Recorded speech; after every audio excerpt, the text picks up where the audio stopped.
Voilà, je suis avec Donatella toujours et voici la dernière vidéo pour cette formation. Je pense que pour cette vidéo, on va aller voir un document précis sur le site School Transformation Lab qui est ici.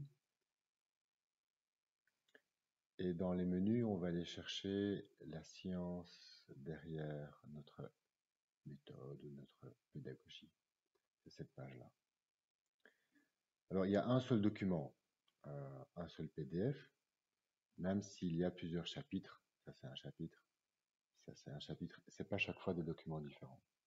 Donc, on va brièvement le regarder chapitre par chapitre. L'idée, c'est une petite introduction parce qu'il y a beaucoup de concepts qu'on a déjà dit lors de la formation. Donc, ouvrons ce document. Il faut se souvenir il faut savoir qu'il y a eu un petit problème lors de la traduction de ce document. L'équipe qui a traduit le document, à mon avis, n'a pas été jusqu'au bout. Et donc, si on regarde le début du document, c'est en italien. Mais si on regarde la fin du document, donc là, c'est en italien, il va charger toutes les pages. Et quand on ira à la fin du document, ce ne sera pas en italien, ce sera en anglais. Et donc, pour la fin du document, depuis le Google Doc, vous pouvez, si vous voulez l'avoir en italien, vous pouvez encore une fois faire traduire avec Google Doc, comme vous avez pu le faire avec avec les drills, par exemple. Voilà, donc si je télécharge le document, je vais tomber là-dessus et on va commencer par la zone proximale de développement de Vygotsky. Donc, je vous laisse lire la théorie, mais en quoi est-ce que c'est en lien avec ce que nous on propose? C'est très bien expliqué dans cette vidéo ici. C'est qu'on va reprendre l'élève là où il est. Un élève qui est très faible, il va aller dans la petite profondeur, si je puis dire. Il va faire des calculs simples. Et un élève qui est avancé, il va aller plus loin euh, dans sa zone à lui. Et ça, c'est propre à chaque élève. Donc, je mets chaque fois en quoi on retrouve le chapitre dans School Transformation Lab. Il y a à chaque fois des petites questions à choix multiples. Ça peut être sympa à faire si vous avez le temps avec les élèves pour qu'ils comprennent euh, cette histoire de zone proximale de développement. Et il y a toujours un résumé graphique.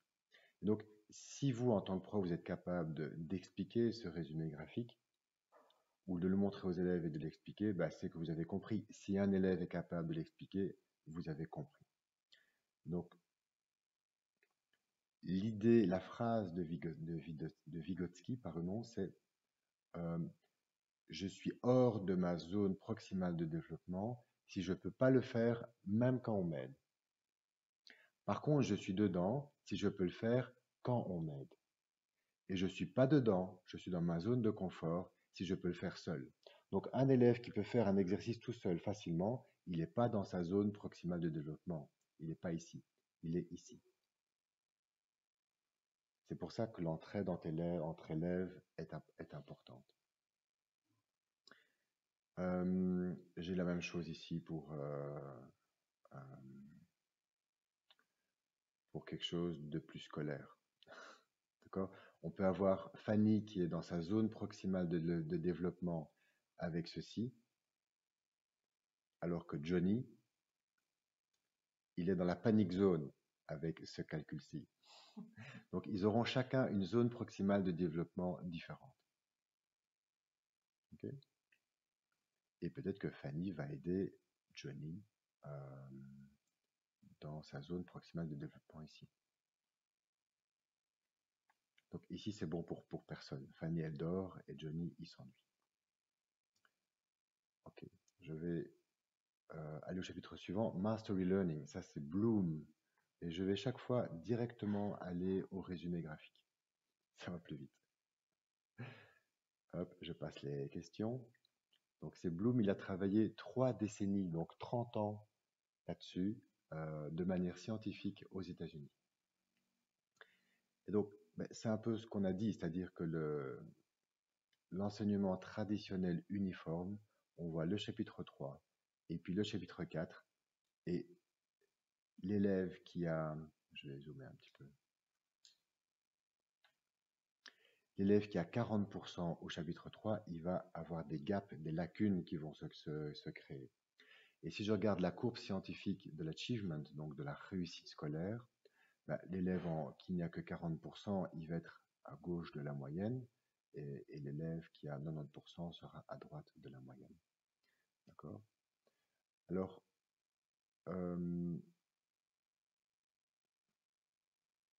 ici, c'est pour Carol Dweck, mais on verra après dans un autre chapitre. Mastery Learning, il dit, tu fais Unit 3, quand tu as 85%, tu commences Unit 4. Et pendant ce temps, un autre élève a peut-être besoin de plus de temps de faire Unit 3, jusqu'à ce qu'il ait 80% ou 85%. Bloom, il était plus sur 85-90%. Et donc, ce qui est important pour Bloom, c'est l'aptitude par rapport à l'achievement.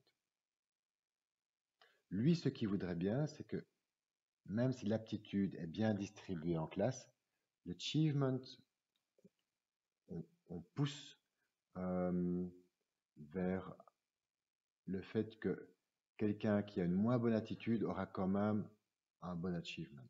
Voilà, je ne vais pas. Tout ça est expliqué dans les notes de manière écrite. Et il y a des choses importantes, par exemple, le fait que ce soit son propre timing, travailler sur la motivation. Et souvent, les profs se disent, ce qui est critique, c'est la source d'information qui doit être juste. Ici, non, on va moins se dire, c'est important de bien expliquer les maths. C'est surtout important qu'il soit motivé. Il va avoir des maths expliquées cosy une fois, et puis par quelqu'un d'autre un peu mieux. Ça, c'est pas super important. Ce qui est important, c'est l'information écrite pour que l'élève puisse aller prendre lui-même euh, quand il a besoin, quand il veut travailler à sa vitesse, à son chapitre. Et alors d'avoir de la collaboration, donc de l'enseignement mutuel, de l'aide des pairs, donc de l'aide des autres élèves. All right. On va au chapitre suivant, et le chapitre suivant, c'est Ati. C'est un Néo-Zélandais qui a fait beaucoup de recherches en éducation, et lui, j'en ai encore pour quelques minutes. C'est urgent?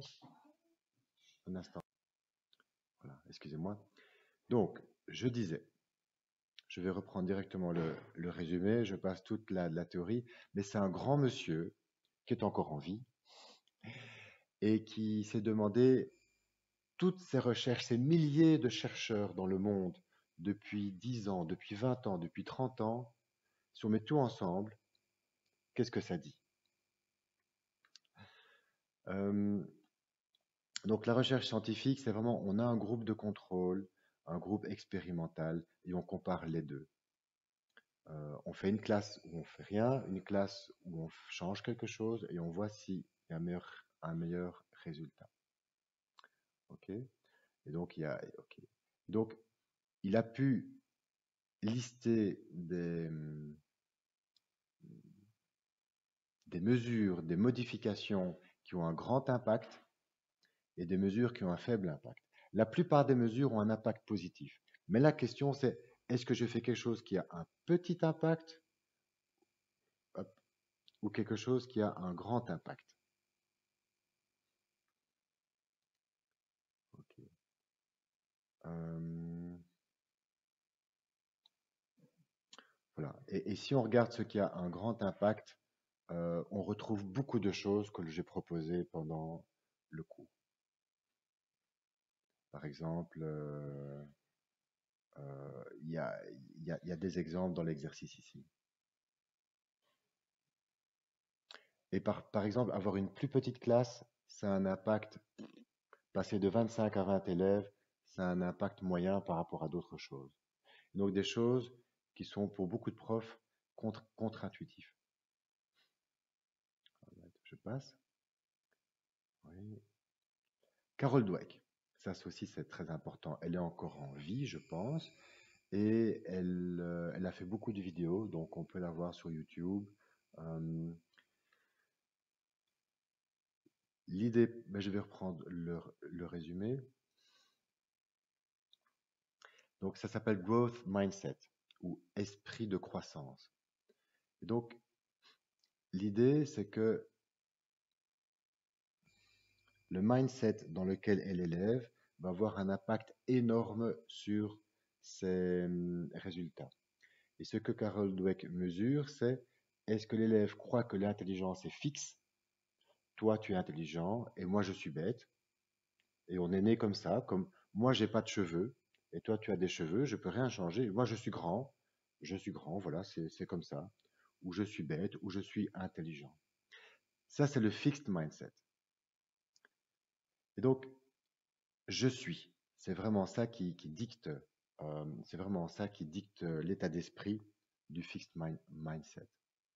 Et donc, ça veut dire que je n'aime pas le feedback négatif. Parce que si je te dis, ouh, là, il y a un problème à ton exercice, ça veut dire que tu es un problème. Si je dis, tu as 3 sur 10, ça veut dire que tu es 3 sur 10, tu vaux 3 sur 10. Et donc, tout feedback négatif est mal vécu. Par contre, ici, en growth mindset, on dit j'ai ou je fais, I do. Et donc, j'ai fait 3 sur 10, mais comme je ne suis pas sur 10, peut-être que demain, je peux faire 10 sur 10. Ça a l'air idiot, mais elle a vraiment fait beaucoup de recherches scientifiques et on voit une grande différence de résultats entre ces élèves. Donc, la manière dont on leur donne des points, par exemple, c'est tu as 3 sur 10, not yet, tu n'y es pas encore. Ou alors, tu as 3 sur 10, tu es stupido. Et la même chose pour les bons points, ou tu as 10 sur 10, comme tu es intelligent. Ça, c'est fixed mindset. Ou alors, tu as 10 sur 10. Qu'est-ce que tu en penses? Tu as travaillé dur pour ça? Ou c'était facile? Voilà. Ça, c'est le growth mindset. Allez, et encore un petit dernier. La discipline positive, parce qu'on en a beaucoup fait. C'est Adler qui n'est plus en vie, mais dont les travaux ont été repris par Jane Nelson, qui est encore en vie. Finalement, je fais que... Mais Vygotsky et Bloom, ils sont morts, hein, donc on ne fait pas que des pédagogues qui sont encore en vie.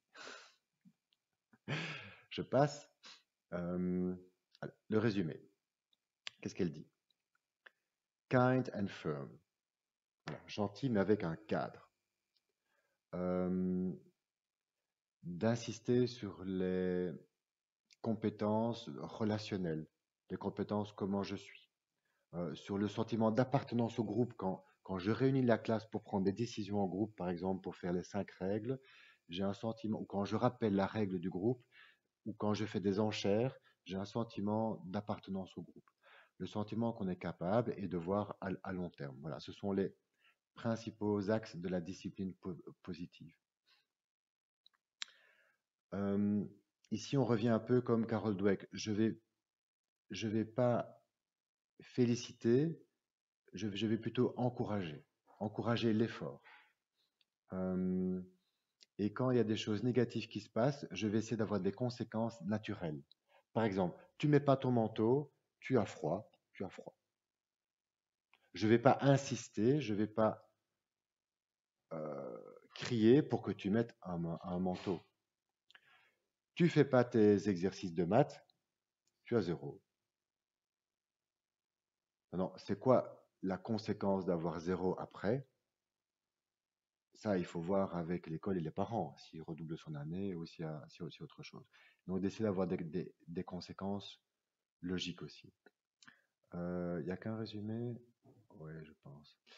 Si je reviens un peu en arrière, il y a beaucoup d'activités qu'on retrouve dans la discipline positive, comme par exemple les class meetings. On en voit ici avec des jeunes enfants, mais je fais ça avec des adolescents ou des adultes sans aucun problème.